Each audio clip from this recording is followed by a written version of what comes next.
애인이 되어주세요 이렇게 부를 수는 없잖아요. 애인이 되어주세요 이렇게 부르는 거죠. 이런 식으로 가창을 많이 하시다 보니까 이렇게 소리내는 언어, 습관, 딕션까지도 달라져 있는 상황일 수밖에 없어요. 구독과 좋아요, 알림 설정까지. 안녕하세요, 진엽입니다. 오늘도 좋은 소식으로 여러분들과 함께하겠습니다. 김어중 씨 소식인데요. 사장님 기는 당나귀기 이제 드디어 그날이 찾아왔습니다. 네, 5시에 김어중 씨가 안방극장에 찾아갑니다. 우리나라를 대표하는 파바로티 김어중 씨가 당나귀 최초로 이제 성악 보스로 등장합니다. 성악 보스. 성악 보스로 등장하는데요. 저녁 이후에 군백기라는 게 있었나요? 네, 끊임없이 군백기 동안에서도 수많은 아리스 여러분들이 김어중 씨를 사랑해주시고 훨씬 더 많은 팬덤을 확보하고 많은 분들이 기다려주시고 또 목말라 해주셨습니다. 그리고 나서 이제 복귀를 알리면서 엄청난 지금 인기를 실감하고 있고요. 이번에 또 세계 3대 테너 플라이스토 도밍고로부터 듀엣을 제안까지도 받은 거예요. 군백기 없이 이미 프로로 계속 활동하고 있었다고 했을 때부터도 아마 내가 존경하던 선생님을 만나야 되고 노래를 해야 되니까 자, 연습 돌입하자 이랬을 텐데 하필이면 군백기 이후에 듀엣을 제안받은 거죠. 아직까지는 조금 더 워밍업이 필요하고 쌓아서 연습을 해야 되는 아마 그런 준비 기간이 좀 필요했을 텐데 갑자기 그런 무대가 펼쳐진 거죠. 그러니까 여기 보니까요, 서울대 성악가 출신이자 오랜 선의의 라이벌 절친에게 SOS를 요청했다. 테너 이재명 씨 맞죠? 이재명 씨가 아닐까 생각이 들어요. 네, 테너. 네, 그분에게 SOS를 요청까지 했다고 합니다. 심지어 클래식 쪽은 그냥 김어중 씨를 다룬 영화가 나올 정도로 아주 타고난 재능을 가지고 있는 김어중 씨란 말이죠. 여기에 새로운 장르를 도전한 겁니다. 트로트, 전통 트롯을 도전을 한 건데 엄청난 센세이션한 인기를 누리게 됐죠. 그런데 그냥 내가 가진 기량만으로 트로트로 전향을 한다. 이거는 말도 안 되는 일입니다. 제가 노래하는 사람으로서도 말씀드릴 수 있습니다. 마치 다른 언어를 배운다라고 생각하시면 좋아요. 그러니까 나는 한국어를 잘하는데 한국어에 일가견이 있어요. 이렇게 한국말을 잘해요. 잘하니까 넌 다른 언어도 잘할 것이다 라고 많은 사람들이 기대하는 거죠. 그럼 기대에 부응해야겠죠. 근데 만약에 영어나 스페인어를 맞닥뜨린다. 어느 정도까지는 따라갈 수 있어도 원어민처럼까지 그냥 이렇게 여러 가지 생각과 감정과 여러 가지 의사소통까지 하기까지는 아마 시간이 걸린다는 거 여러분들 아실 겁니다. 그런 언어를 하나 습득하는 것처럼 다시 들어가야 됩니다.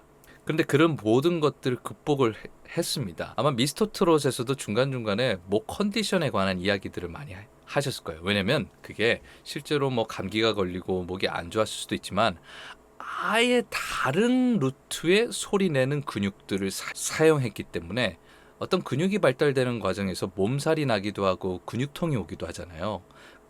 그거와 같은 현상이 발성에서도 일어나요. 성악을 배워서 크로스오버 가수로 활약을 하면서 뮤지컬까지도 학생들에게 티칭을 하면서 몸소 느끼고 또 티칭까지 하는 그런 사람으로서의 여러분들께 알려드리는 밤이 아주 빠르게 적응한 편이고 그 누구보다도 더 넘쳐나는 음악성과 감동으로 여러분들께 음악을 선사를 했죠. 그러다 보니까 이제는 영역이 넓어진 거 아니냐. 성악도 잘하지, 트로트도 잘하지, 다 잘하는 거예요. 목소리에 다 들어가 있다. 하지만 저는 알고 있습니다. 여기서 얘기를 하고 있죠. 트로트 습관들이 몸에 배어 있어서 성악의 기초마저 잊은 최악의 상황. 여러분들이 의아하실 거예요. 이거 뭐 방송 만들려고 그런 거 아니냐라고 생각을 하실 수도 있습니다. 벨칸토 아직까지도 내가 들어본 무대만 해도 성악 기똥차게 불러내는데 어떻게 기초를 잊었다라고 할 수 있느냐? 그럴 수 있습니다. 저는 이해가 가요. 너무나 이해가 갑니다. 네, 이제 트로트로 전향해서 가요, 대중가요 거기에 습관이 되어져 있어요. 누군가에게는 김호중 씨 지금 또 송악으로 벨칸토 창법으로 노래를 하시잖아요. 아닙니다. 완전히 뒤바꿔 놓은 상황입니다. 너무 강의가 될까봐 좀 쉽게 여러분들께 좀 설명을 해야 되는데 저도 강의 시간에도 이렇게 쉽게 설명하기 힘든 쪽이거든요. 네. 마이크가 발달되기 이전에는 클래식이죠. 네. 오페라 극장에서 육성으로 소리를 울려야만 했습니다. 왜? 음향 시설이 없었기 때문에. 예전에 오페라는, 예전에 성악가들은, 노래하는 사람들은 육성으로 울려야 됐기 때문에 육성으로 호를 울리는 그런 창법, 가창법, 벨칸토. 그렇기 때문에 아예 쓰는 근육이 달라요. 언어 자체가 틀리다고 생각하면 돼요. 그런데 이 마이크 음향 시스템의 어떤 그런 발달로 인해서 창법이 다 바뀌어버립니다. 호흡을 잘 쓰고 발성을 잘해서 노래를 잘하는 방법은 일맥상통하는 부분도 있지만 아주 극명한 차이가 이 마이크 가창으로 인해서 차이가 나죠. 그리고 현대에 있어서는 많은 가창법이 생겼어요. 뭐 R&B부터 해서 록, 심지어 제가 대학에서 뮤지컬을 가르치고 있잖아요. 뮤지컬 배우들이 성악적으로 부르던데요. 근데 좀 다릅니다. 뮤지컬을 성악의 울림도 가지고 있으면서도 마이크를 사용하는 기법을 사용하기 때문에 벨칸토와는 또 다른 가창을 합니다. 그래서 벨팅 창법이라는 걸 씁니다. 많이 다르죠.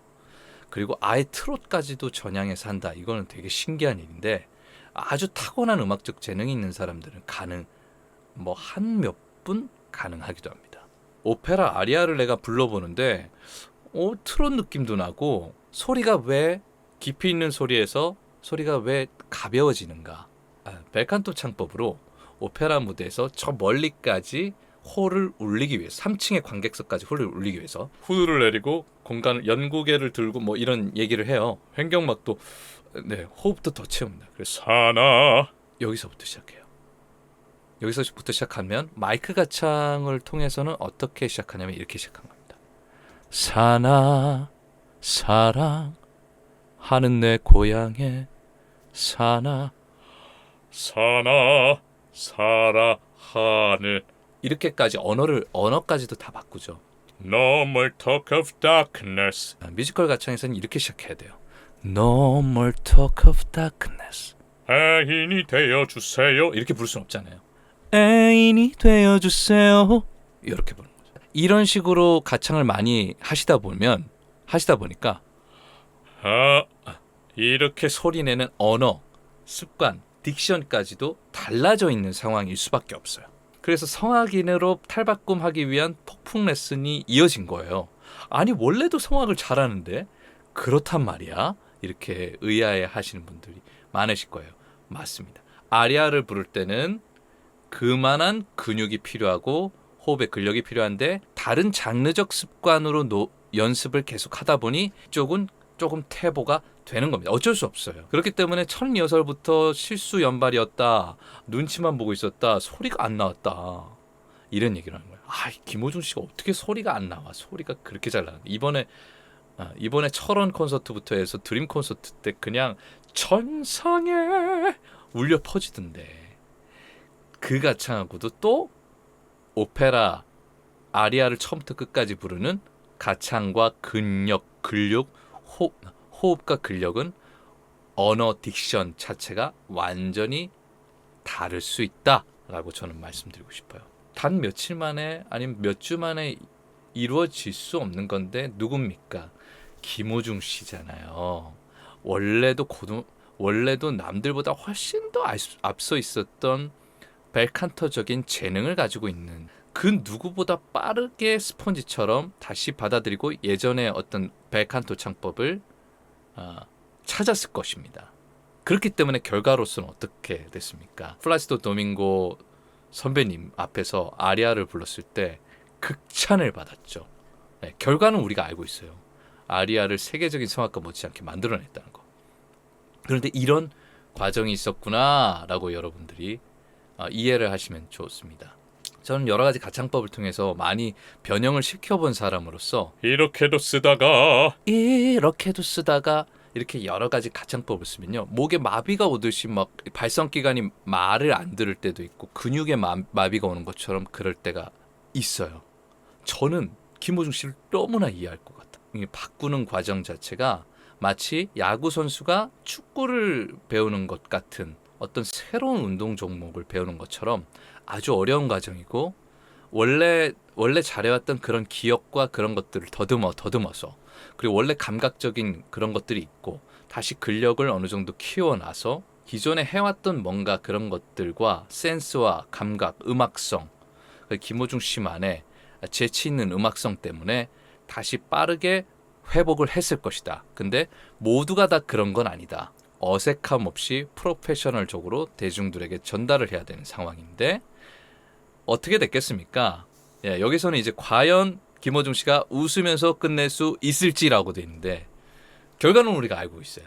그런데 그 과정을 아주 긴박하고 아주 이렇게까지 어려운 상황이었구나라는 걸 이 5시부터 펼쳐질 오늘의 방송을 통해서 알 수 있지 않을까라는 생각이 들고요.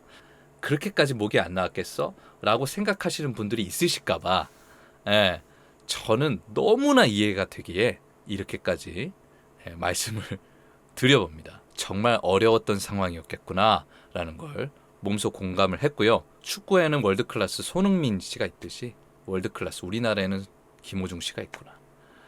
그냥 이 발성적으로도 월드클래스다. 저는 인정할 수밖에 없습니다. 네, 인정하고 들어갈게요. 오늘의 리뷰 어떠셨나요? 좋으셨나요? 네, 좋으셨으면 아시죠? 구독과 좋아요 그리고 알림 설정까지 부탁드리겠습니다. 감사합니다.